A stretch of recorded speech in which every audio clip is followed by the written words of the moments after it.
Friday, the 11th of March, meeting of the Town Office Recreation Facilities Building Committee meeting. And we've got just one item we want to go over, but the first thing to do is, if we'd see the agenda in front of us, and if we could just have a motion for the approval of the agenda. Appreciate it.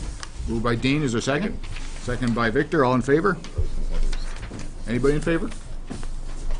Oh, yeah. Okay. Okay, all in favor. I missed who motion and who seconded. Dean made the motion, Victor seconded it, and all were in favor. Okay. Review of the previous minutes. The last meeting we had was Monday, February 19th. Are there any changes, corrections in any of the meeting minutes from the last time? Hearing none, a motion for the approval of the meeting minutes? So moved. Second? Anybody? Okay, moved by Victor, second by Nancy. All in favor? Aye. Opposed? Perfect.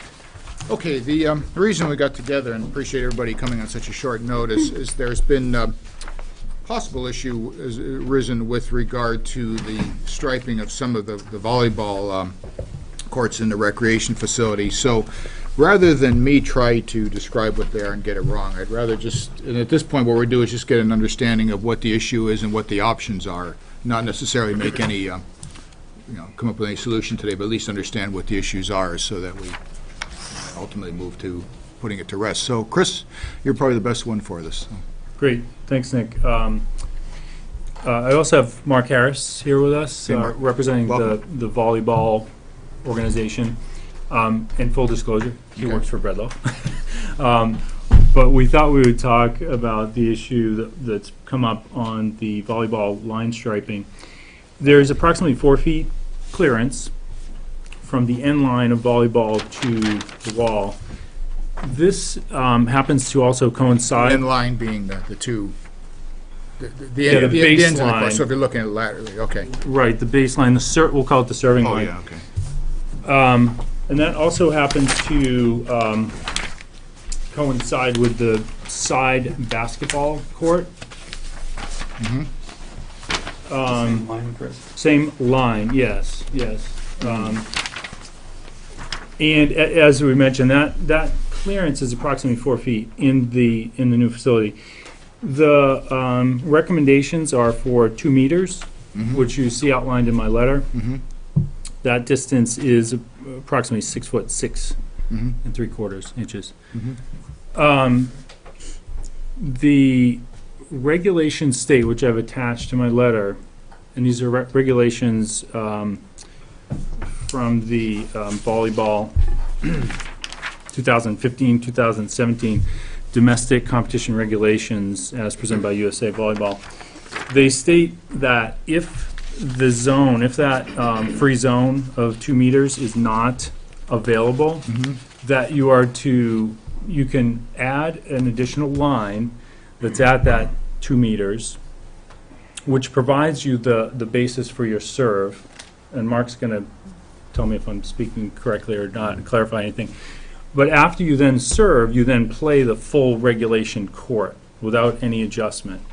So the long and short of our recommendation is to add pads behind each of these 4 serving zones, which in fact, as I mentioned, that coincides with the practice basketball courts. Mark can speak to the kind of volleyball dynamics, but certainly from a basketball perspective, you actually have as much or more movement in a basketball game with the end line and the basketball backstop being, that 4 feet, that sport would certainly benefit from the addition of these pads. As you see in our cost analysis that was provided to add these 4 pads, it was roughly $6,100. A number of different options were provided, $6,175 to add the pads along those 4 walls. There have been other discussions about perhaps adding a new court, rotating a new court 90 degrees, adding it at the center line of the current basketball court. And while the town could certainly do that was also a possibility that we provided in this breakdown, which would total approximately $3,200. One of the restrictions that occurs in that approach is that you have the divider curtain hanging down several feet at the location of the volleyball net, which would be an encumbrance from those high returns. The regulations want to be 23 feet of clearance, and we have probably 18 or 19 feet. Terry, right about that at the divider curtain. So we're not, based on our conversations with Mark and his group, who use this sport and use the facility, that's not being recommended, is my understanding, because of that. And also maintaining the two existing courts will give more flexibility for two games going on at the same time. Those, Mark, do you want to add anything? Couple of things. One thing is there are recommendations through the USA Volleyball for distances around the courts, especially at the higher levels of play.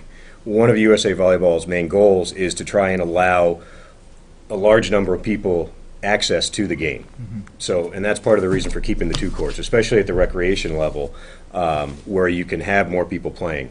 And the first night we were there, we had 22 players, I think, Tom? Is that right? And we had both courts utilized, and it seemed to work very well from our what we felt. It was enjoyable, it was fun, it was what I would expect. And as Chris was saying, with the differences in basketball to volleyball is a net sport. So the majority of the play occurs back and forth over the net, not at the extent of the court. Basketball, obviously your baskets are at the end, so fast breaks, layups, you are moving towards the outside of the court at much quicker rates. So that's where my feel is on it. And obviously it's something that's come up elsewhere. If USA Volleyball has a provision already in that addresses this exact situation that we have. I also play up in Essex, and there's a power league up there. There's 6 courts in the Essex Gymnasium. It's an almost identical situation to our own, whereas the service line is very close to the block wall of the gym. And instead of adding another line, the gym rule is you can take one step onto the court, in essence allowing you that space to serve without feeling cramped. And then play continues, because as you all know, if you've seen the gym, there's a lot of lines already in there. Adding more lines, adding more center court lines, it gets a little busy on the eyes and trying to actually figure out what's in and what's out. So that's kind of the sense that we have. And same thing, if, whether you watch volleyball or tennis, majority of the time if the ball goes off the court, it's out of play. You're not chasing that ball down to continue the play. So that's where we feel that pads would be more than adequate. Essex right now, when I first started playing, had no pads. And that league's been in existence now for about 20 years. And there's 18 teams there. So there's a lot of competition that goes on in that gym. Subsequently, I think one end they've added pads, and they may have plans to do it at the other end. But it's still half pads, half no pads, and we've had no issues there in the 10 years I've been playing there. So. Mark had pointed out to me that the current, or the past system was with the weighted volleyball standards, the uprights that have the big weighted dome, which, many of the injuries actually occur, as Mark said, right at the line of play, at the net, where, 2 people are going up for play and they come down and twist an ankle or whatever, as well as hitting this weighted. So these are modern sleeved inserts, so it's nice and clean and simple. So we have that, that benefit. One thing, certainly there are many, many lines. As a multi-sport facility, we're trying our best to accommodate a wide range of sports for a wide range of configurations, including the addition of the pickleball lines. I was talking to Dustin last week. We had my son played in a basketball tournament last weekend, both days. And one thing that's interesting is the regulation basketball court is such a great distance in from the wall. The players aren't used to having that much mental space, so they're actually going out of bounds until they learn what the regulation court line is, because on that side, on the player side of the court, it's just very conveniently no parents, just the scorer's table and the 2 rows of chairs, so they mentally have all of this additional space that they're not yet accustomed to. So that was one of the other reasons why we're not recommending adding a serving line. As Mark is saying, it's just another, another line to keep track of while you're, while you're trying to play. Okay. Mark, is the service line the way it is now? Does that work for you okay? I had no problems with it. And it depends on how much room you feel like. I was able to serve from behind that line without any issues personally. And in Essex, it's the same for me. I don't. Do they use an inside serving line? No, the rule in Essex is just, you're allowed to step across that line in your serve. But and then that you gives play you it. that space, and then you go back to the normal, roughly 30 by 30 area of the court. And again, it is kind of a visual thing. It's, you're trained in a sense. Once you get used to that space, you know what you're playing in. And that's the feel that you have as a volleyball player. You position yourself defensively. You know where you are near the court. If the ball's over your shoulders and flying past you, you're going to let it go because it's going out. So it's the same kind of sense on the back line. You know where that back line is to whether you need to play it or not. So the wall pads would be a benefit to have those in there? I mean, personally, it doesn't make a difference to me. Okay. So it sounds to me like actually this 2 meters area behind the court, at the end of the court, is really more of the way the volleyball regulations is more of a serving thing rather than a safety overrun, if you will. And, it's, the difference is Yeah, I mean, 300 millimeter. when I'm playing with the guys I'm going to nationals with, we have a couple guys who jump serve. So that you take an approach in order to make the serve. Okay, so you can't take a jump serve. You don't have that room here. Yeah. It's recreation ball. We're all enjoying it out there.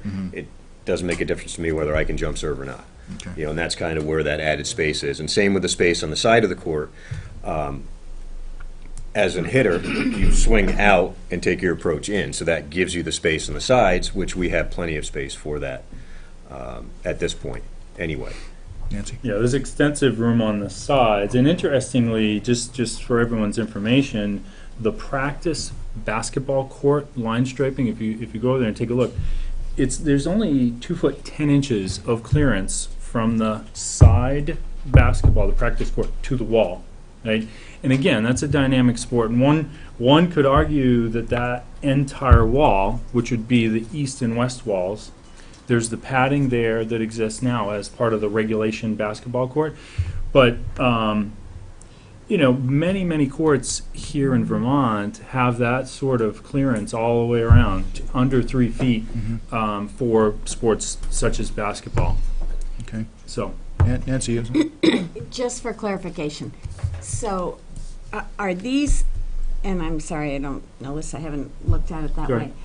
Are these 2 courts going across yes, the basketball? So what happens to the bleachers? they Get are moved. moved out of the way. How are they, I mean, They're wheeled on, they have wheels on the back. They They're fold up. rigid. 3 people have to pick them up and Yeah. put them on their wheels. and It's a similar where are sys- they put? We put them out in the hallway to get them out of the gymnasium while we're playing in there to allow the space to. Which was Play in both intentional. courts. That was part of the Okay, plan. I'm just trying to Yeah. explain, I understand what it Yeah. is. And The- then I'm assuming the chairs along the, are you calling that the east wall? That's the north wall, the long wall. North wall? Yeah. Okay. And Those those are are moved. removed too? Yep. Yeah.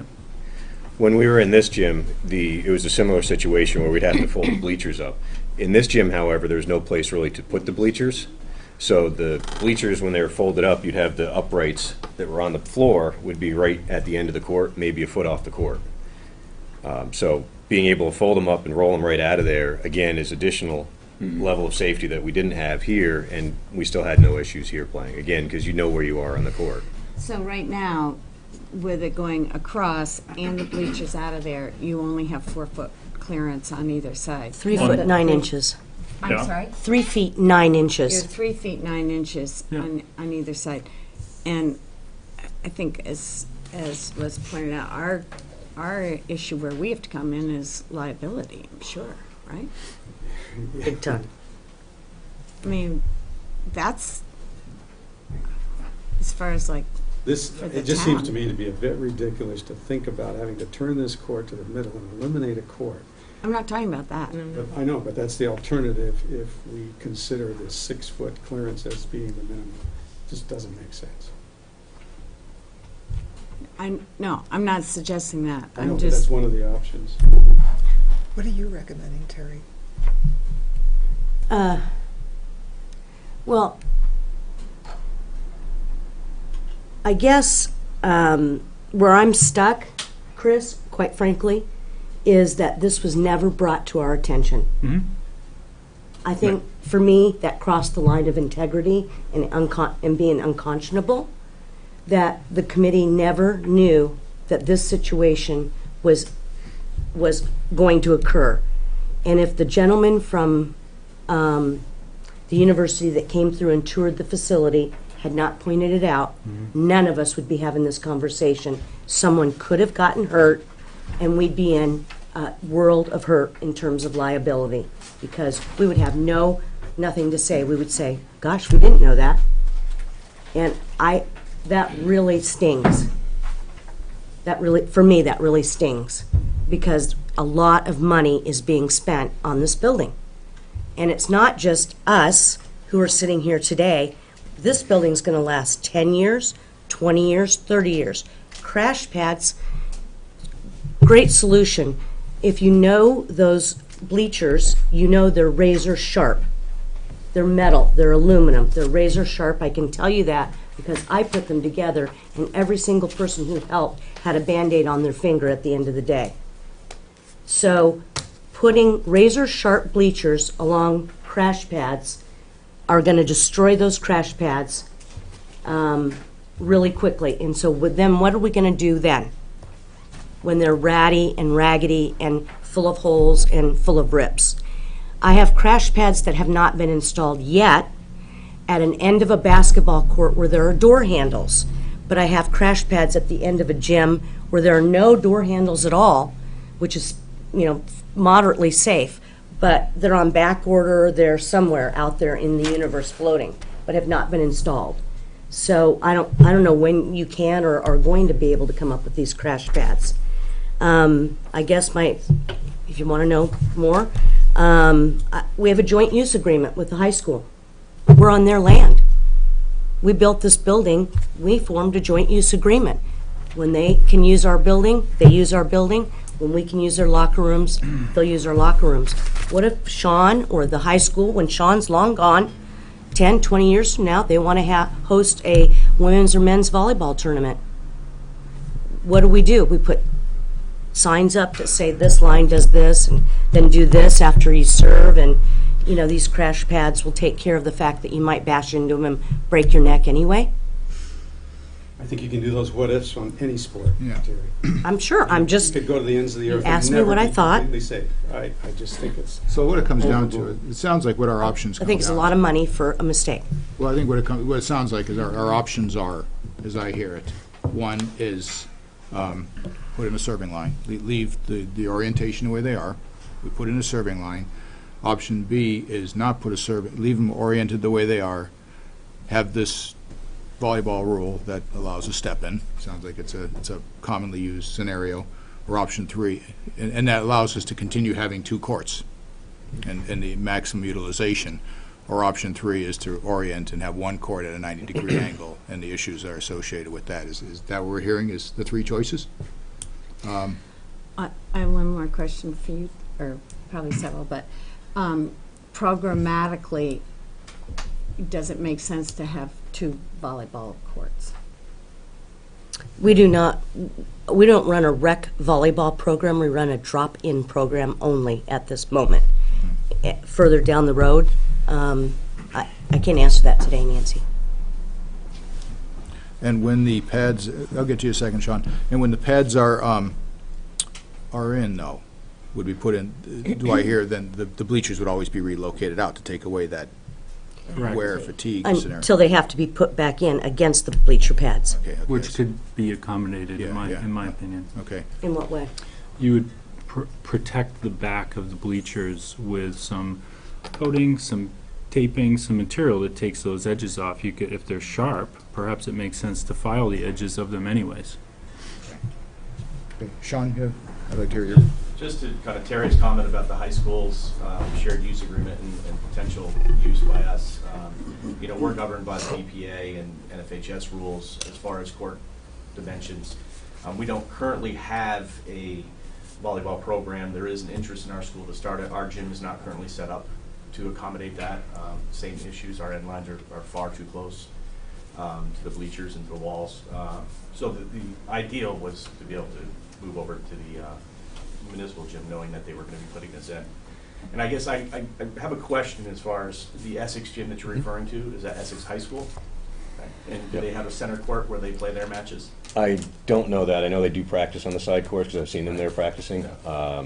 They may have a center court, and I don't know if that would be an option Right. in the basketball court Yeah. to do that there too. But I think that most schools do have center courts that they play their actual high school matches on, with the understanding that sometimes there's low ceilings due to dividers and things like that, and that's just part of the play. And I think that's an inconvenience to the game, not a safety issue. So they tend to go to that direction rather than worrying about the safety issue. You know, in comparison, basketball practice courts to the volleyball, I think isn't a great comparison, because even in the high school gym, our practice baskets are very close to our bleachers. Usually practice baskets are there for doing shots and things like that. You don't play really live, full games that way.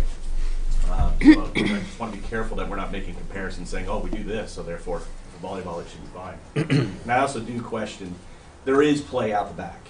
And you know, they may pull up because there happens to be a wall there, but Right. to characterize it that the play never goes backwards. I wouldn't say it never goes back. I agree the majority of the matches played in the forefront of the court, but there is times, and I'm using kind of more high school, Right. where the mind doesn't click quite as fast as the adults and say, okay, I'm going to pull up because I know there's a wall. They think I can go through the wall. So, no worries. So my concern is when the high school level go to use a facility that created a safe environment. And I also want to concur with Terry on the padding. In the high school gym, we have padding on both ends, and if you go, they were put in 03, and we've probably gone through 2 or 3 rolls of duct tape patching them, and that's without bleachers even coming close to touching them. That's just from general use and things like that. So I would be concerned too with putting things in front and down, you know, back and forth, that they're going to get marred up pretty quick. so did I hear possibly a fourth option? And, of course, you know, this thing is all heavily striped up, but is the fourth option these two as essentially as for general use, and then for heavy competition, there's one that's running down The center court. the center court, the 90-degree one. And with the line issue, and every gym deals with this that has all those lines, is you can cone the corners when it comes to a match. They make collapsible soft cones that are used to demarc the court, so it's much more clear for them. Okay. Because I agree with you. I mean, it's, Could you do a Amazing. temporary tape type marking for a line? For a well, the problem with temporary tournament? tape is it's just blending in with the 20 other lines. So you would mark the court, it's just when you're playing, you would put those cones out Oh, I to see. clarify for the players. Could we just truck in loads of sand and just do like a California beach thing? There you go. Clean up stuff, but. Yeah. Just shove it to the side. Not good for the floor.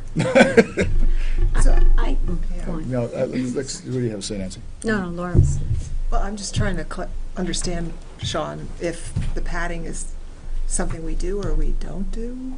Or we do, but we understand that it's going to wear and it's just something to plan on? I would say that it's 2 separate issues. Your padding is not the resolution to the volleyball issue. If the gym thinks they need padding for the basketball as much as anything else, then I think that's wise, because it's just protecting you. But as far as saying that's going to resolve the volleyball issue, I don't think that's accurate. Well, I'll take exception. I mean, Mark is speaking on behalf of the group that's using it, and I believe he has and Tom, you can weigh in as well, as I understand, that they feel that, in fact, that will resolve the issue that's being presented. And I also need to speak to Terry's comment about integrity. I really, really take strong exception to those types of words used. This was not an issue of concealment. As soon as we found out, the very first moment that we received information that this came up, we responded very quickly and openly, and we're not hiding anything. So I feel very strongly that needs to be responded to. Okay, thank you.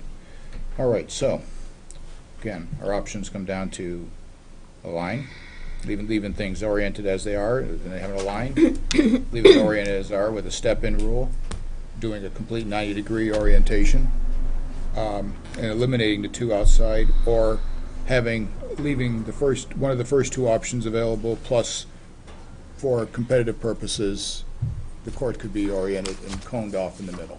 Can I also bring up something? Sure. I realize it's like the elephant in the room, but I'm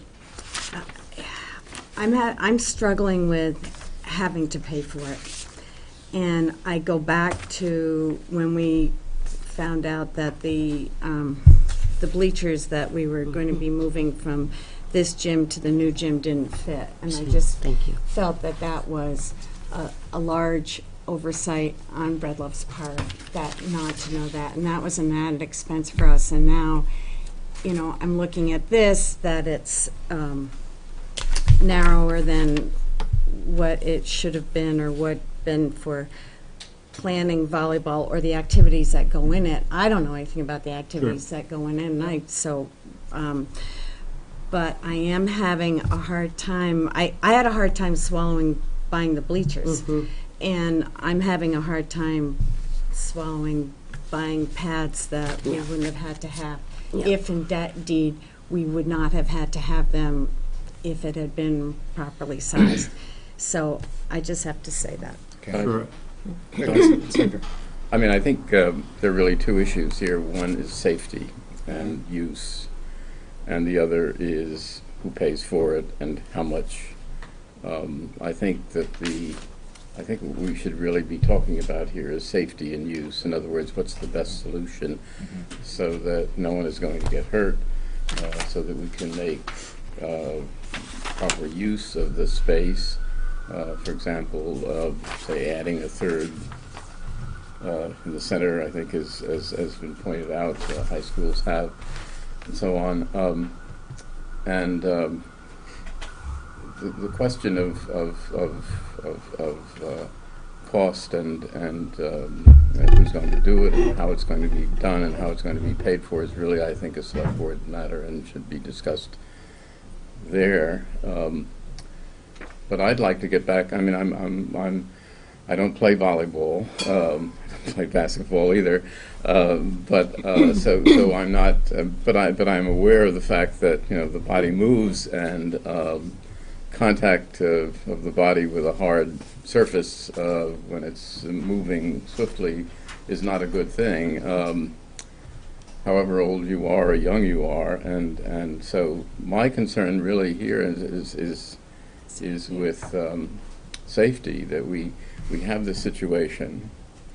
What can we do really to ensure the safety? I think Lance Phelps' letter was very much to the point.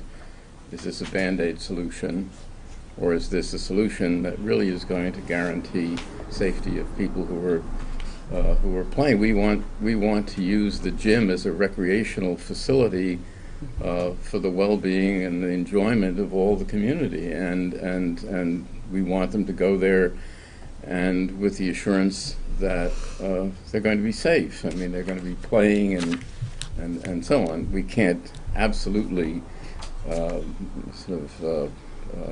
avoid all. I mean, this is a strange world and so on, and people do get hurt. But I think this is the issue. I would just like to come out of this meeting knowing that there is a solution that really would ensure the safety of the use of the facility and the maximum use of the facility, and then let the select board worry about how to pay for it and who's going to pay for it. I think that's the, I mean, those are two separate issues, and I think if we confine them, we're not going to get what I think we should be considering. What are we going to do that's going to guarantee the safety of the use of the facility?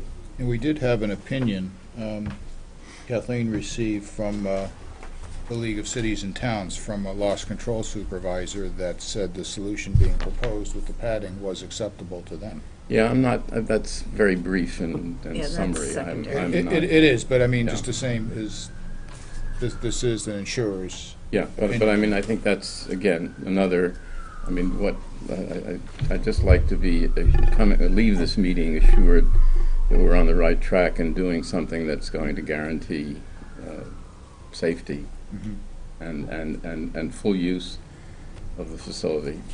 Nick, So- if I could. Yes, but- Chris, please. Well, I was going to say, to Victor's point then, Terry, what would you recommend as the scenario from the options that Nick outlined? A full court volleyball Okay, in the middle. in the middle, which is Yep. what Lance is saying too, Yep. right? Right. But. In other words, you want one in the center, yeah. Okay. And take out the other two? Yeah, I think that's yeah, huge. to make it less busy. And So you really wouldn't, want a scenario in which you could use two for a play and one in the middle? Because yeah, it would, Tom's offered a, Tom in his response said, you know, there's a way that the drop-in group, as large as it gets, can rotate themselves in and rotate themselves out or expand to more nights per week. So it would solve a lot of problems, crash pads included, by taking out the two small courts that go crosswise, putting one full-size court in the middle. Sorry, Dean. I mean, I almost see, in my mind, a similar scenario to what we have with the basketball, where you have Yeah, two this way, right? yeah. And then you have one in the middle. Isn't it sort of the same thing if we had two I'd have to see it. And, volleyball this way and then one in the middle? No, we're talking about just one in the middle, mhm. not two So- going sideways. Well, I know, but that's, I'm trying to, in my mind, I'm seeing the same scenario. Why take them out? Why take them out in a sport that effectively, and I hear your point, and, you know, volleyball tends to be more around the middle. And that doesn't mean somebody can't step back and Right. into stuff, they can do that, but it's more likely in a basketball scenario. So wouldn't we really achieve the objective of, okay, in competition play, we just have it marked off this way, but for the most league general lighter play, for lack of other terms, we could have two games going simultaneously. Isn't it the same things? Well, you're back down to your safety issue for one thing, and then the other thing is there are so darn many lines Yeah. on that court right now, and it will be an expense to remove the lines, but if we do this, those lines have to come out, because that's just crazy. Well, again, I mean, we're not, whatever seems best, and then we Right. consider the cost. But I mean, I think that I'd much rather us talking about what's Safety. best, and not, yeah. Sean, yeah, you. I was just thinking about the pads again and the safety issues, and we're talking the basketball on the side courts. My understanding is those bleachers don't come out for basketball games. So they really have no effect at all when we're talking about youth basketball. Youth Maybe- basketball, Sean, in the regulation court, no. No, I'm They talking stay. same thing, the side courts, if they're using them for Yeah, they have practice. to, they have, I mean, if they're playing a game on the side, in the side direction, they would have to be moved. Do we have room for Because they're, spectators? the bleachers overlap that line. So they would be removed. Well, that's the question I'm asking. Well- Is this the only thing that requires the removal of the bleachers? No. This is saying with the side, if they use the court sideways like this for basketball, that they'd have to remove them because it does interfere with the end line of the basketball. They just move them down to one end. They just move them down to one end, it's not moving them out. They don't move them out in the hall. They're moving, these are actually physically being moved out into the hallway. Which I'm not sure why. Well, if you're gonna use the side court for basketball, you're gonna have to move them out because, again, the side court is 2 foot 10 inches from the wall. So I guess I'm going back, Sean, and North and and thinking back to the scenario, we have the two lateral basketball courts, and we have two volleyball courts that way. Right on top of And each then other. we have one main competitive basketball court oriented the length of the gym. And we would, one option is to do the same thing with a competitive volleyball, isn't it sort of the same thing? Yeah. So that, I mean, Goes in. you as somebody who deals with a lot of these For the high school programs. use, I would, I agree that taking the lines out for the side courts and limiting the use is probably not ideal. But I would push that when I'm dealing with the adolescent mind or younger, I'd want them on the center court where you take the obstruction of the walls out of the equation. If the adults choose to play on that court and assume the risk, they're adults, they can do that. But I think that for Terry or for I to be putting adolescents in a position where we're putting them against a known obstruction, I think that would be negligent on our part to do so. So having a center court would resolve that, and having the two side courts would enable you to have larger groups participating and not have to double up nights or go longer sessions. Right. The other thing too, the information I have is through USA Volleyball. You have federation rules, correct? Which is different. Correct. You also said for basketball practices, you have the same situation at the high school where you're close proximity to the bleachers For the practice. for the baskets. practice. So same thing, it doesn't make sense to me, if you're leaving these courts as practice courts, you're doing, say, drilling on these courts as opposed to actual full games, why would you take these courts out? You don't necessarily need to. And then if you do, there are modifications, obviously you can do to the rules like you spoke to, where a center court, low obstructions, referees make calls at that point. There's no referees in the rec league, we police But I ourselves, so to think you would speak. take Came down out to you would busyness. take out those side courts because there's so many lines. There are other sports, and I've heard other sport people talk about there's too many lines in there. So, I mean, But looking at it as a multi-use facility, you're gonna have that many lines. Yeah, we just It's added an inconvenience, pickleball, but it's you know. not a huge factor in my This- opinion. The other thing that concerns me, this is the town's recreation facility. right. It's designed to have multiple uses for different programs. If you take the two side volleyball courts out and convert it to one, you're limiting what can be used in the gym at the same time. If you get pickleball that becomes really successful, you could have one game going on one side of the gym. You could have a volleyball match on the other side, recreation program with a divider up or whatever, and still have more than just a single-use gymnasium. There are always going to be those kind of competing interests in there. If there's a way to have it so that if you're going to have a tournament someday down the road and you want to line off a volleyball court through the center, great. But in the meantime, don't destroy what's already in place to allow for that flexibility. Yeah, I was going to say something to that effect too, that If the sport it's- went forward. it seems that you do want to take advantage of of the two courts being used simultaneously. Just, it's a factor of busyness, that's all. What I'm hearing is, But it sounds like this can meet both regulations, just depending on how we manage, or what we collected, the professionals who are managing this utilize the courts. So you have this adult practice scenario, which in my mind is the same for both basketball and volleyball, and then you have this competitive scenario that meets the regulations that Sean, for example, is talking about in running the length of the whole court, and that's managed that way, and we kind of meet all objectives. I mean, I do believe that in terms of the safety, I don't think USA Volleyball is recognizing that this is a common situation. They've addressed it specifically. If this clearance is not 6'6", then you approach it this way. So they've spelled it out, and it's a very, as Mark said, even at the very high level in Essex, it's a very common occurrence. And just quickly, in terms of the cost, this is precisely what the construction contingency is used for. Our intention would be to, whatever solution is deemed most beneficial to the town, that those funds would come out of the construction contingency, which is still at roughly $40,000 or something of that nature Okay. for the rec center. Okay. Well, what I'm hearing is it can be, if you're correct, is this can be managed. What I'm hearing is that the condition can essentially exist the way it is.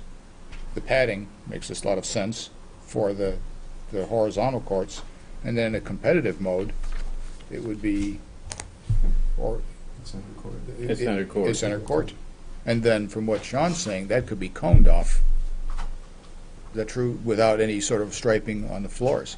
Well, you'd have to stripe. No, you have to stripe. Right, still Or is there have to additional What he's saying is striping? the cones would help people Okay, identify okay, I see, so the there's corners additional of the striping court. that goes with that. If not, you gotta measure a court out every Yeah, time you want yeah. to play. Okay. Stripes have to be there. You Okay, can't. okay. Could I Yeah, ask? I mean, at the very least, it seems to me that we need that, and that we need to add the center court. And I would think otherwise, leave everything the way it is. If it turns out, The only thing I would say, Victor, is if it's not an immediate need to have a competitive volleyball court, do it when you need to do it. I really I think, disagree. I much prefer I mean, I'm concerned about the safety of school children, and I think we need the center court for that use. I really, I mean, I don't think this is sort of a wait-and-see thing. I think really it probably should have been done. And I'm not blaming anyone. I'm just simply saying that, well, if I were looking at it just impartially now, I would ask, why didn't you do this? Or we should do this. And I think that should be done, and then see how it works out. I mean, I think that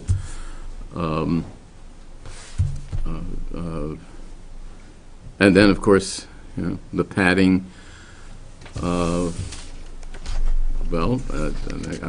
my concern is that they ought to be high-quality pads, and they ought to be safe, and so on and so forth. But you know, banging into a wall even with a pad is not a particularly good thing, but nonetheless, it does. But no, I really do think we should go ahead with the center. I agree. And, I think we should go with the center court, but I'm trying to understand, could drop-in volleyball function just as well on the horizontal courts without it being striped? You know, like, can you, or how important is it to remove the Well, stripes that now exist It's there? already striped, so I'm not thinking that's the big issue. I think it's a matter of whether add, what's the dimensions of a regulation volleyball? What's a regulation of a volleyball? 30 by 60. 30 by 60? And what's a basketball? 50 by 85 for regulation court. So our center one that we have, the regulation's 50 by 85, and so then it's 30 by 60, so it's putting in this additional line. Yeah. So what's involved in doing that? Is it, I guess it's sanding up the varnish that's there, or? Certainly, if you know, to Laura's point, if you wanted to eliminate those two practice courts, that really is going to entail completely removing all the lines and redoing them. That's the way you would approach that, which Yeah. is not a cost that we've contemplated at this point. Well, I'm not sure we're hearing No. there's a great benefit to that. Right, no, I'm just saying that to remove the lines is obviously much more difficult, and you see in the cost breakdown, there was some $2,000 to actually just move the current end line in and repaint it, versus it was $1,200, I believe, to add the new court at center court, plus $2,000 to add the two sleeves, the floor inserts. Okay, so then, what's involved? I mean, I'm thinking as a woodworker, so is it sanding up the varnish where the lines would be, putting new lines on, revarnishing? Is that how it Yes. works? Okay. If you were to do a full redo, in this case, Nick, where they're applying it over, you know, if you're gonna add the center court, they're gonna add the lines on top of what's there, Okay. and then feather some floor Okay. finish Okay, out. okay. It was $11,375. To lift the whole thing, yeah. But it can be done But that- without No, it's disrupting 2,000, everything. To be And, clear, So what I'm hearing is then to put a center court in, it's like 3,200. correct, And it's then- 3,200, And yeah. then there's the pad cost. Yeah, keep this. $6,175. And it sounds like that gives us, if I'm hearing correctly, and the rest of you correct me if I'm wrong, but it sounds to me that gives us the maximum utilization. That allows these courts to serve for the rec leagues, which gives us the ability to have multiple events going on in there because of center divider curtain. But then for a competitive aspect, it allows to meet all the appropriate regulations and run one down the middle and just let it go. And that With safety. and takes care of that safety and heavy level of competitive play. And Does that number, 6175, reflect the best and the top of the line crash pads you can get? And have the thickest skin that would hold up the best? Or is it the bottom of the line, middle of the line? Top of the line. I sent the information with the type of padding and the weight of the fabric. It's the same pads that are installed in your building right now. Sean, as, again, one of the participants in this, does this sound like a reasonable approach? Yeah, I think the cost effectiveness and programmatically, putting a center court in and painting the lines in the center court makes the most sense. Okay. All right. What color? Well, those are details to be worked out. So, I would move to recommend that to the board. okay, so the recommendation is to, okay, so So I- recommendation is, I have one question though too, with how it would affect the timing of this. Because it's not a competitive situation right now where there is no high school program, would it make sense to do it right now and close the gym down to do the refinishing and everything else? Or when the No floor refinish. gets refinished, which it will have to, at least within a year or two, or however long that typically is? No. I don't think Do we're it all at talking the about same time. refinishing, Mark. No. No, I know we're adding Talking the about court. closing the No, gym this is down. because Because it's it'll be a time period to do this work, Yep. obviously. what is that So- time period? I believe it was upwards to a week to do the floor inserts. Is there a time, Terry, that you could live with the weekend? Absolutely. Just do it. Yeah. Yeah, I mean, Okay. I'm not going to wait. So then we've had a motion made Close and time. seconded to stripe a center court and put the post holes in there and acquire the pads for the wall.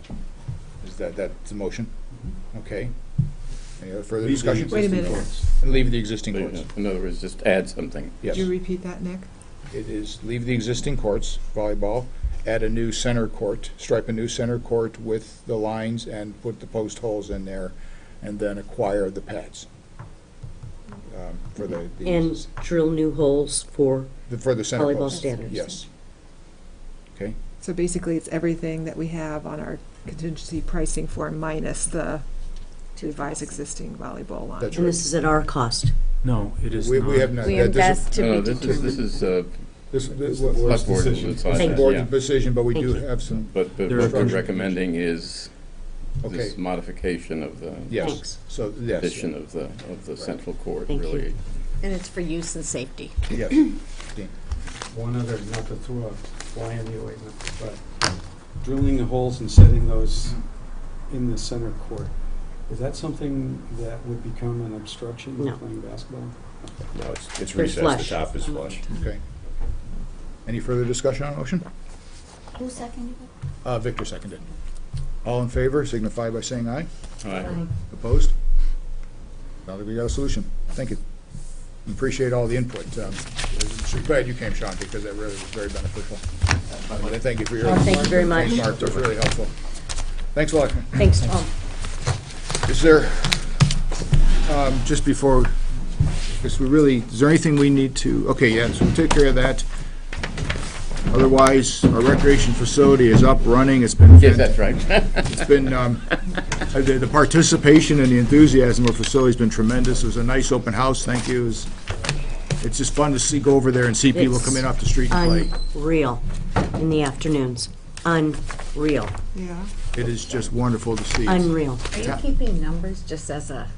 I don't know how I. Okay, never mind. I was just curious. I don't know. Yeah, there you go. Yeah, I mean, I'd love to stand at the door and click, but there's just No, no. somebody constantly coming in and out of my office. I mean, just the times I've been over there and to watch kids come in off the street and start playing with a basketball, I Yeah. think that's just really great It's to see. just amazing, yeah. Town's play building just- is being used to play. Yeah. And you need to take up volleyball, I can see that. Well, there are a lot of things I need to take up. So anyway, that's great. Let's just move on briefly to the town office. John? No, wait, Art, Thank you for your support. No, thank you for bringing it. Good discussion. Thank you. did you want to just say you contacted Kate? Is that? I contacted Kate, working with her on identifying other committee members, and we'll hold a meeting soon. Okay, great. So it sounds like a yes from Kate. And she loves that yellow wall. She thinks that'll work really well with an art bar with hanging art. She thinks it's fantastic. Perfect. I talked to her at the open house. Cool. Excellent. Okay. Let's town offices. John? Okay. We received our temporary certificate of occupancy a week before last, and our final inspection will be 3/17, which is Tuesday, Wednesday, next Wednesday. Is that right? No, I'm looking at the Thursday. wrong month there. Thursday. Yeah. February. I believe that's This thing drove me nuts the other day at the board meeting, and I'm glad Kathleen was over there keeping me honest on the real date, so let's just get to the right date. Hard to be called on that. Well, we're almost. I'm surprised we do stuff. Anyway, continue on. Okay, I screw with this thing. the town is scheduled to start moving in on 3/23, which is a Wednesday, and they'll be moving through the following Friday. And as per Kathleen's schedule, the first day of business would be April 1st, Monday, April 1st. No. April 4th, excuse me. So they're moving between 3/23 and April 1st, and moving in starting on April 4th, right? Not gonna make a That's star better. crossed So on you got a week April and 1st. you got a week and a half to pull this off. Yeah, right. Go for it. A basement move-in can start next week in terms of storage spaces in the basement, so. So that's all set officially for moving crews to start next week? What about the leak? We're working on the leak, and we're gonna clean the leak, so we may have to keep that corner, open, so. But there is a leak that's been identified this spring when it warmed up in the north side, and it seems to be, of course, right at a intersection with an interior wall.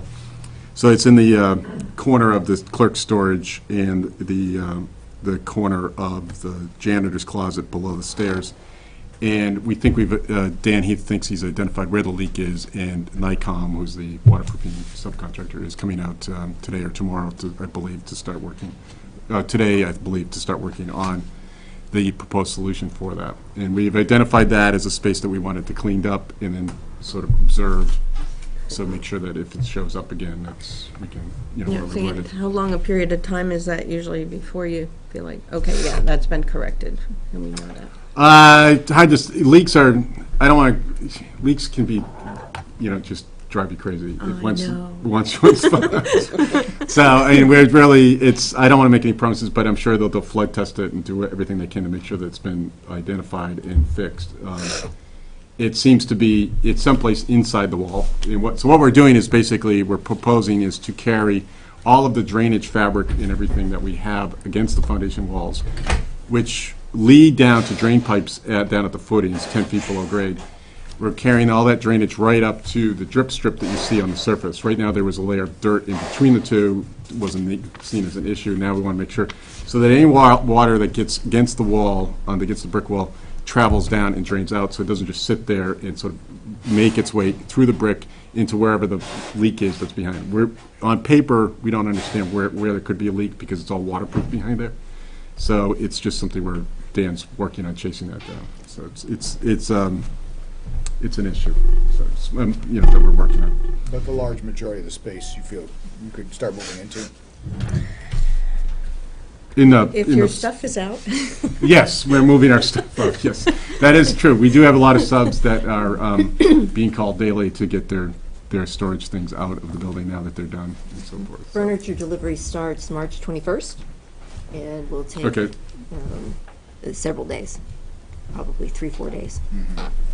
That's what it just sounds like. There's a chance to get a jump on some of this moving of Ann's stuff. That would be really It's nice. probably the most complicated, is the thing. You're just the queen of debris there in this stuff. High maintenance. Yeah. Okay, great. Well, thanks. Punch list has been ongoing. We did our own punch list last week, and we did another punch list with Judith on Wednesday. That has been distributed. Painting touch-up is going on around the building. Final lobby, the final ceiling and lights and sprinklers and so forth in the lobby and large conference room ceilings is nearing completion. Those are the last really obvious things on the outside. There's some finishing of wood still going on. Our first floor doors were finally delivered this past Friday, and of course, out of 16 doors, 4 were wrong. But we will install them temporarily, until the correct doors show up in, we don't know when, but they'll operate fine in the meantime. They just have to be replaced. and our subcontractor has been notified of that. Balancing is ongoing of the mechanical system. Commissioning should start early next week, and electrical mechanical punch list will start next week. Programming of the mechanical system should be going on. On the exterior, the decorative grille is being is at the painter right now, is being painted. When that is ready for installation and the exterior cameras are available, do we know when those will be available? I understood that the cameras are. We have them? We have them, yeah. Okay. And the final solar shade for the exterior of the second floor of the west window will be all installed at the same time when we could bring in a lift just to do all that work at once. So those are the two cameras that are mounted under the corners of the roof at the northwest corner in the southwest corner. The exterior painting and landscaping will follow with warm weather in terms of the painting of the rails and the north porch and landscaping and so forth. We are already cleaning up all around the exterior. There's a lot of cleanup going on in the interior. There's a little bit of carpeting left to go in the interior and a little bit of vinyl base to be installed. And then, again, there's a 100-item punch list of things to do: fill nail holes, caulk this, refinish that, and so forth. Touch up the paint. So that's. Because obviously we have to wait for the weather and all that, but is there any kind of fencing or something to cordon off the dirt? We did talk about that actually at our last progress meeting, is trying to come up with some sort of police taping around the dirt to keep people off of that. We just did that yesterday at our facility. It's become very necessary. Okay. Yeah, I'm sure it has. Very necessary. Yeah, Good sure. to learn from your experience. So we will look at, we are going to look into something to keep people from walking across the planting beds and so forth. So. But the fencing should be coming down in the next week or so. And once we do that, we'll be doing all that, trying to cordon people off from that. Good. Yeah. Need stakes or caution tape, let me know. Okay. A lot of girls. So you guess you have like 10,000 feet of this stuff, right? Good. Questions for John? So I've been in the building. I just go in the building all the time because I just love going and watching the progress. And one of the things is now, as you see the ceilings in the lobby, I mean, we had a lot of discussion back and forth about that, but I think we really did make the right decision. Those ceiling panels are really quite nice. Mhm. They're not this, they're a really nice grade ceiling. They look really well done. And what's going to be nice about them too is long term. 50 years or so, got to replace a cable or replace a pipe. It's not going to be a difficult thing to do that work. So, from a maintainability point of view, it's good. The fir, that fir wood trim in there is just gorgeous. I mean, it's so warm, and it just gives really a nice warmth to the whole aesthetic of the building. So it's really nice. And I mean, the thing I find with the building, and I have to compliment you on the design, because it hit me one day walking into the back, well, the Ilsley side of it, and how visually it just draws you in. It draws you to look what's going upstairs. It draws you what's around the corner. And then you get into the lobby area, and you have that same visual draw. And it just pulls you through. It's a wonderful building. What is going to be required for, say, owner-operator training of the systems? There's going to be, we are going to have some training, in particularly in the programming. We went through this the other day, and I think we're looking at later in March to try to do training for access control for both buildings at once. Is that what we talked about? And so that would be Chris English and Eric, I assume, and Dustin and so forth. And we will also have, just as we did with the rec center, we'll have a walkthrough with Eric and whoever on what is required in terms of operating the system. Right, that's exactly what I was thinking. We have made a recommendation that a service agreement be entered into for semi-annual or quarterly review of the system and checking it out and so forth. And of course, we will be doing an ongoing monitoring for Efficiency Vermont on the efficiency of the systems and so forth, the electric usage and that sort of thing. Yeah, so of course we'll get all the various technical data sheets and manuals, which we'll produce a notebook, an O&M notebook. Yeah, and included in there is there also a sort of a component life expectancy chart? Is that something that's? No, that's, I don't believe. I know it's often difficult Yeah, to plan, it's- but. It's a lot of different components with the life expectancy, but there will be warranties and so forth will all be in that book and of each item.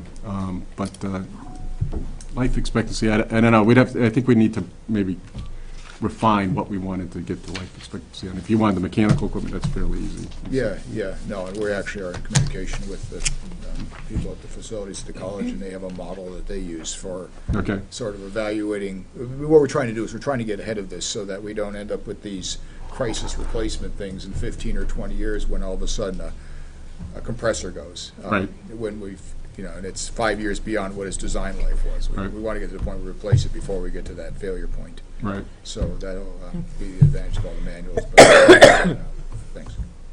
And in terms of finishing the rear parking lot, I'm not sure exactly the day on schedule for that, but it should be in the next, several weeks now that the weather's starting to warm up. So, Yeah, one of the things that's interesting is we just never had the frost this year. right. So, questions for John? The building systems walkthrough, I have it on my calendar as the 23rd. Is that? I think we looked at that and thought that might be a little bit too much on that day with all your other things going on.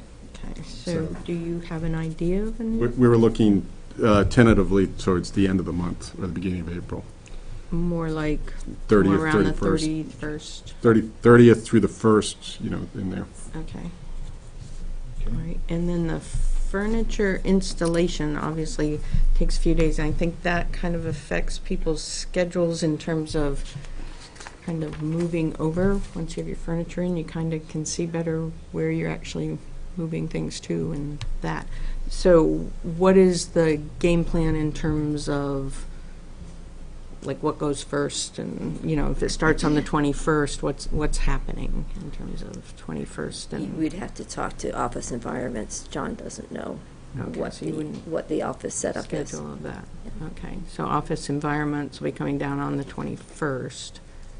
Just kind of starting. So obviously they must have some sort of game plan. Yeah, we knew that. Well, it would be, Phenomenal. yeah, and it would be good to know They're really good, what that is. And, really good. You idealist. well, No, So Good.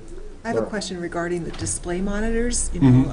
so when does that happen at that same time too? Well, in the contract is a display monitor, and that's being installed in the lower, we had 2 rough-ins in the lobby, and that's being installed in the lower one, and that will have the dashboard on it.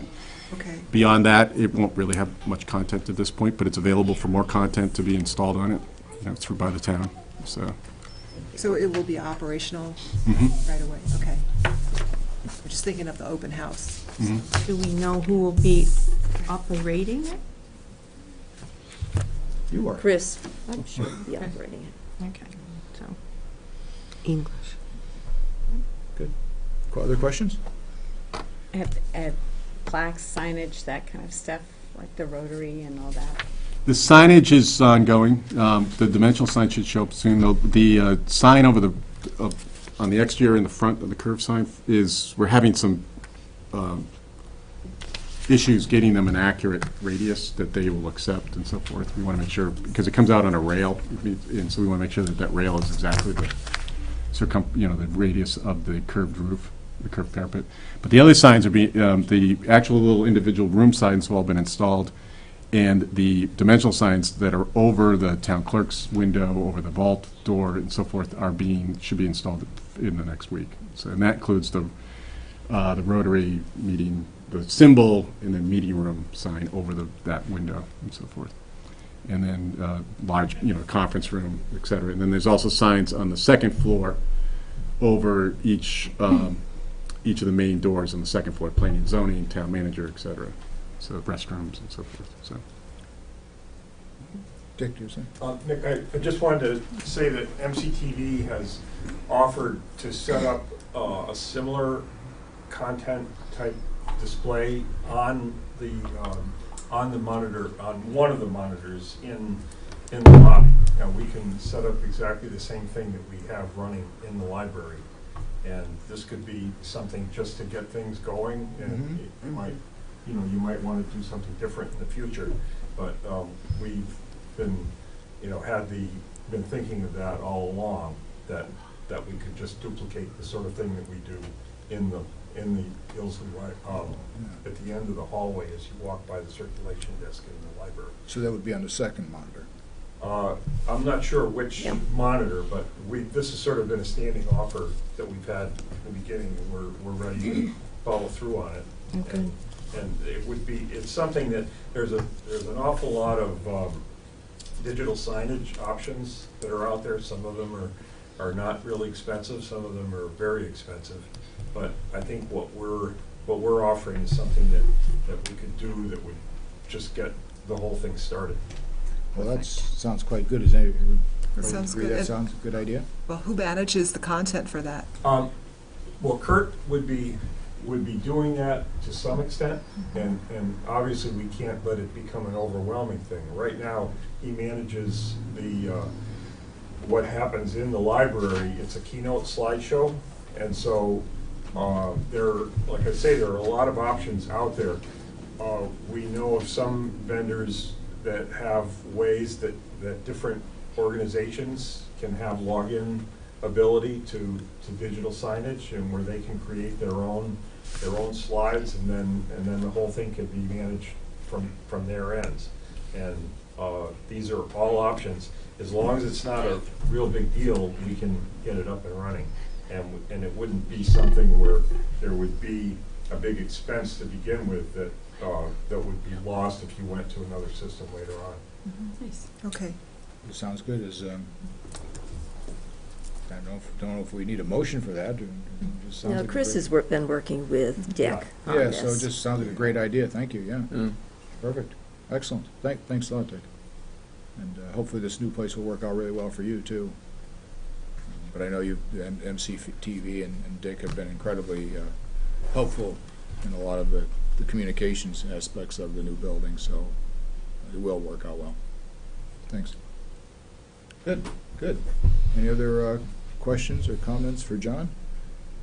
Just to for those again watching, just to keep repeating this over, but it's important to keep the message out there that the town offices, the East Building, will be closed 23rd, and allow the move-in. The town offices will be closed the entire week of the 27th, and then it will reopen on Monday the 4th in the new building. And we realize it could be potentially somewhat of an inconvenience, but it's really, I think everybody understands it's very important and necessary for this once in a many generation time to make this transition. So we appreciate your understanding. If anything you have to get done with the town, please get it done before the 23rd. Okay. Thank you. Excellent. Do we have anything that's otherwise upcoming action items we have to deal with? I can't think of anything else. Okay. One other thing I want to mention, Nick, is that the college is hosting an informational session on preliminary concepts for the park that will be at 94 Main Street on Monday, March 21st at Twilight Hall at 5:30. Thank you, Kathleen. Yeah. And just as I've been on that committee, it's been really fun. Some great landscape architects came forward with some things, and so anyway, it's pretty exciting. So I hope people come in 5:30. 5:30. People come and weigh in and give suggestions or whatever. So Good. And what are we calling it? we don't know. No, what is this committee called? Oh, the park committee. The college invited several community members to be on the park committee. Nancy, Chris Robbins, Megan Brady. Uh-huh.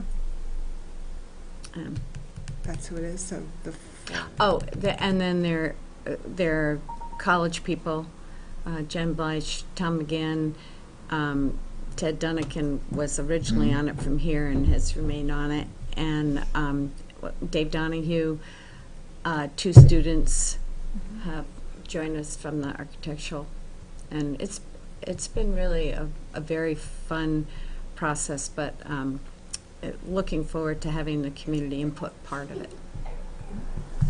Wonderful. Thanks. This is going to be, however, a municipal park, right? Right, because I just want to clarify Municipal? that. It's it's college-owned, No, I understand that, Oh. but it's a public town park. absolutely. Right, that's all. Oh, yeah, we can all walk and Scared play me. in it.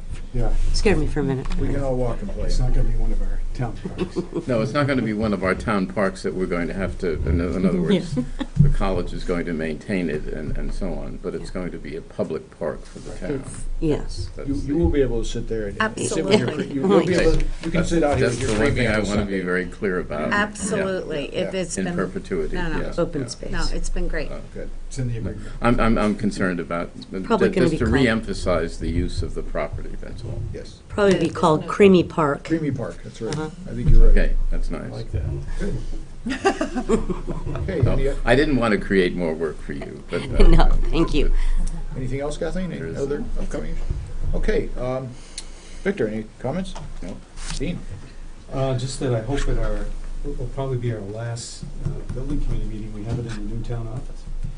Excellent. I like, let's do, okay. All in favor? Perfect, good idea, good Maybe we suggestion. have to have another meeting. Yeah, I guess, Yeah. oh, we have to just to sit there and look around and appreciate. Okay. Laura? And disperse. All I'm right. looking forward to the grand opening, and I'm looking forward to telling the story about the efficiency of the buildings, and I want to follow up with you and Chris about what that public release is, and if you are okay, I might draft Sure, something. great. Thanks. Kathleen?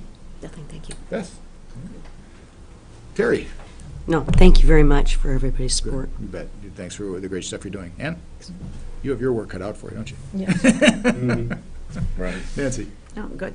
And I don't have anything else, so thanks, everybody. We don't, do they have public comments back there? They've been very. They've been, oh, yeah. Are they twins? Thanks, everybody.